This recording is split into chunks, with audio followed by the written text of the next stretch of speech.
Most of the chapters up until now have been pretty, I'd say, functional and really had a purpose. This one is kind of just for fun, in my opinion. I suppose it could be purposeful. Well, I think it's purposeful, but I'm sure a lot of you might not agree with me on that point. But this is chapter 13, and it's all about pets. There are a lot of reasons for animal abuse, pet abuse in this country, and unfortunately, this chapter is going to focus mostly on dog abuse and dogs as pets. For the most part, it can somewhat be loosely translated to other pets, kind of, maybe.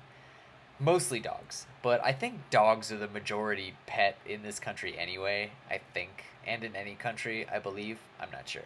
Anyway, if not, they're top three for sure. So, going back to my Super Cities chapter, one of the more functional things that I believe we can do with a type of city like that is have kind of a pet park thing that pets can go to basically on their own when their owners aren't home. And I know that sounds kind of weird, and it sounds like that wouldn't work out initially at all. I mean, people would probably be like, well, what about my pets, like getting pregnant from some other pet that I don't want them to, or getting into a fight, or getting some random disease or something from other pets, and that's all covered, basically.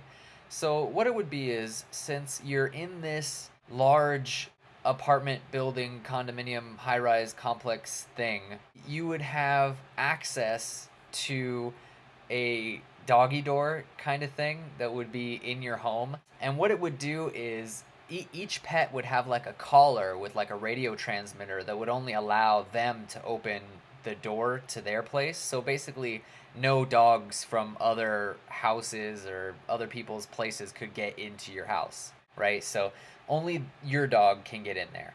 And what would happen is your dog steps up to this area or into this little area, and then the door behind him closes, the door in front of him opens, and then he steps in this other area, and like he or she has to put on this like muzzle, this like auto fitting muzzle that like locks on themselves so they can still like it's meshed out or not meshed out but like it has like a grill so they can still get their mouth like in water or they can still pant or something like that, but they just can't bite anybody else. And then once that's attached, then they can go through and into like this little, I guess, like labyrinth of a doggy door tunneled system thing until they get into this area that's basically like a pet park. It's got tons of other dogs and everything there and water and stuff like that so they can run around and play with other dogs and everything like that.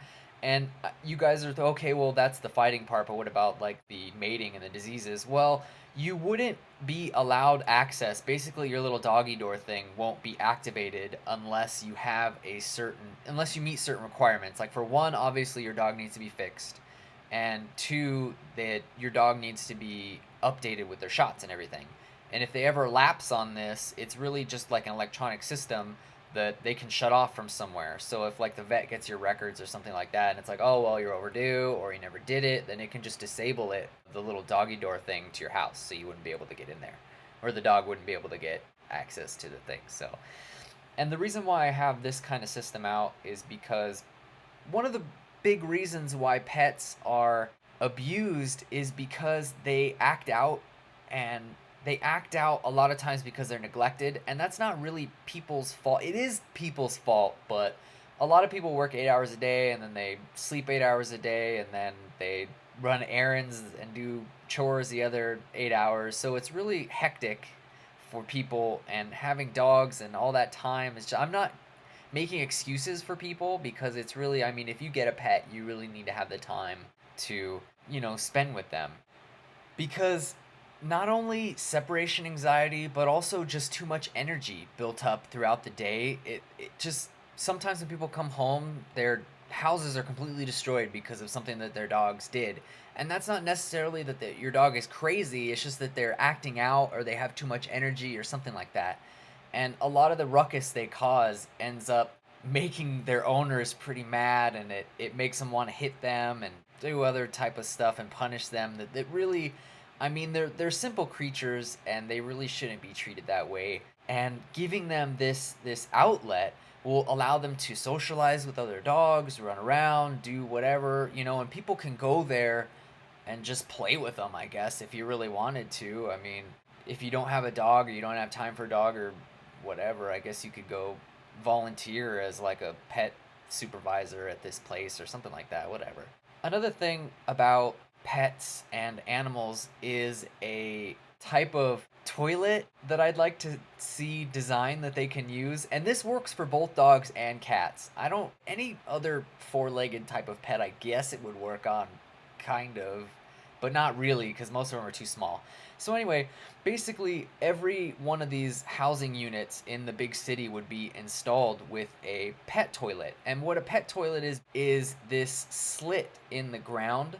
It's hard to explain other than it's just like a divot in the ground that's long. So they can just basically like sit over it and, use the restroom, either one or number two. And then once they get up, then it'll flush on its own automatically. And I guess if you've ever been to Japan or China to any of their public restrooms where it's just like a slit and then like a little tiny bowl at the end, they're kind of weird. It's kind of shocking at the first time, but if you've seen them, you'll know what I mean. And I think it's really easy to probably be able to train pets to use these things so they can use the bathroom in your house. And not only that, but you can also recycle their waste like yours and send it over to be used to create methane, just like I said in my Super Cities chapter. So you wouldn't waste that either. Going to the third point of this chapter is basically the third reason why pets are kind of abused and neglected is lack of training.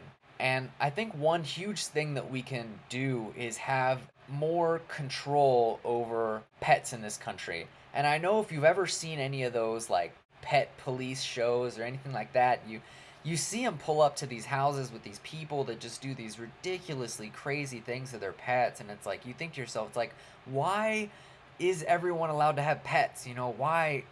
Gosh, you wonder how people can be so cruel. Like recently, that story about those two kids that like drowned a kitten in a cup of water. Like, what the fuck is that shit about? That's ridiculous. Anyway, but just to avoid normal types of abuse, just because they like make messes on the rug or anything like that. For one, there's the pet toilets and there's the dog park access thing that they have access to, and the third part would be a more controlled training environment and breeding environment. There's a lot of breeders out there, and I'm sure you've heard horror stories about puppy farms or puppy mills where they have them in cages for their entire lives. All they do is make babies and this and that, and hopefully this would eliminate something like that. Basically, what it would end up being is I don't want to say a government controlled central facility for pet breeding, but that's basically what it would be. It doesn't really have to be government as long as it's central and, supervised. And what it would do is it would be I don't want to say like a pet factory because that's not right. It would be like a pet haven, like a pet everything store, and it would train them, it would breed them, it would sell things for them, everything. Absolutely everything you can imagine that would have to do with pets would come out of this. So what would happen is if you wanted a new pet or a new dog, most likely a new dog or cat, something like that, what you would have to do is go to this facility and put in an application for it. And what would happen is at that point you would be matched. Well, obviously there'd be an element of choice on your part, whatever type of breed or whatever you wanted. You'd be matched with a puppy or a kitten or whatever of your choice. And for the first couple of weeks of its life, or I'm not sure when it's possible to separate them from their families or their mother. You know how they have to have their mother's milk for a certain amount of time. You can't separate them. Basically, you would keep them there at the facility for that time, but you'd be able to come in every day and help assist with their training, and you would really want to be involved with that training anyway, just so that you would learn the commands, you would learn what they can and cannot do, and they would actually be able to familiarize themselves with you a lot sooner, and the transition would be a lot easier. They'd get you and their parents, and you, instead of picking them out of a box and taking them home one day and separating from their parents completely, you'd have this gradual transition where they'd have their parents and then they'd see you and then they'd have you and then none of their parents, so then they'd still have you there for them and it wouldn't be this complete shock to them. What that would help out with is, for one, you'd probably end up keeping them there a little bit longer than usual. That's because, for one, I know I said for one again, sorry. You'd want a little bit of extra time with training because all the pets would be basically pre-trained depending on what it is that you wanted them there for.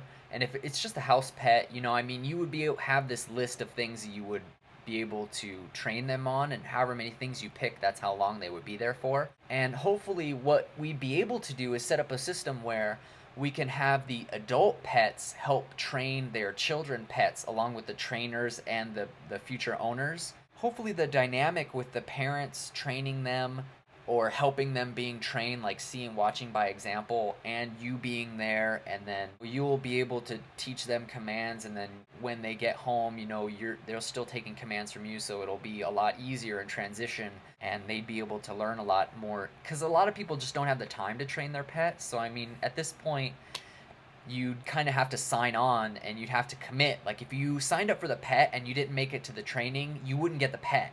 So you obviously don't have enough time for an animal if you can't make it to these required training sessions and whatnot, you know what I mean? So that would be a kind of a filter out there.